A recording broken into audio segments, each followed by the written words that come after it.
It's cool to sort of shake yourself free when you're in these fancy museums and you can look at a whole other place in time.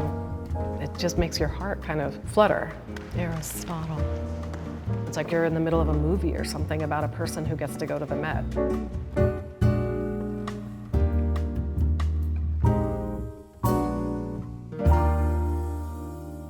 Wow, that one's a bummer. I'm a low artist, I'm a sketch comedian and a Broadway performer, vaudevillian, whatever you want to call me, but I was very fortunate in that museum life was a big part of growing up for me. Not in a sort of educational way, but just literally in terms of free activities where you could send children in the 70s. Fancy pants. The shoes are so funny. Now I have still lives. I went to Northwestern as a music major. This sort of says everything about me. I went as an opera singer, which is hilarious, because really I was doing improv comedy, which is as lowbrow as it gets. But I became an art history minor, which is not to say I know anything. It was mostly because I was a very lazy history student, and I figured out that if I could study history through the way people talked about why they were painting, what they were painting, I would have a little bit better of a perspective on the context and the world that they were representing. I picked Vermeer's young woman with a water pitcher. First of all, just the ability to create light.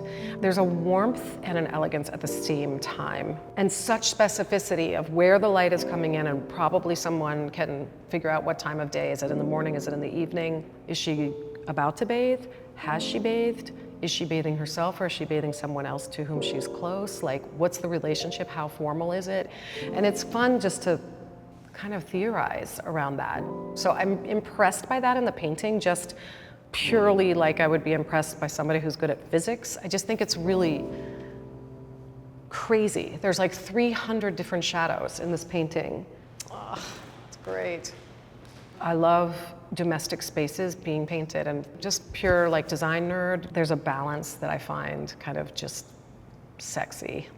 Just looking at comforting blues, like, oh, I'd like to paint my front hall this color, or maybe my powder room, if I had a powder room. The blue at that time was really, really expensive to get a hold of. It was made out of lapis lazuli.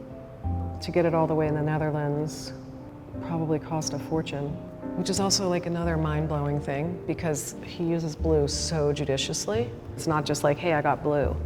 And there's like blue in the reflection of the silver pitcher, and in the rug there's like 3 different shades, and then he uses it in the, oh, it's really cool.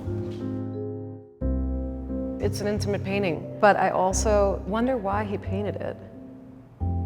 For so many centuries, women spend a lot of every day taking care of everything for everyone else. So I think it's a cool moment to capture around that too. It's not performative.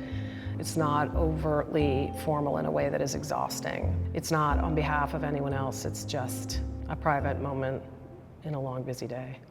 Yeah, she got a moment. She's gonna wash. It's always stunning to me that someone can really have impact without knowing it. To go on to become one of the most celebrated painters in history and have had no idea. Just goes to show you, they never know.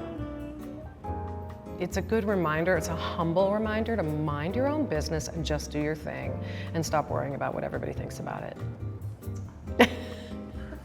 Because you might be in the Metropolitan Museum in 600 years.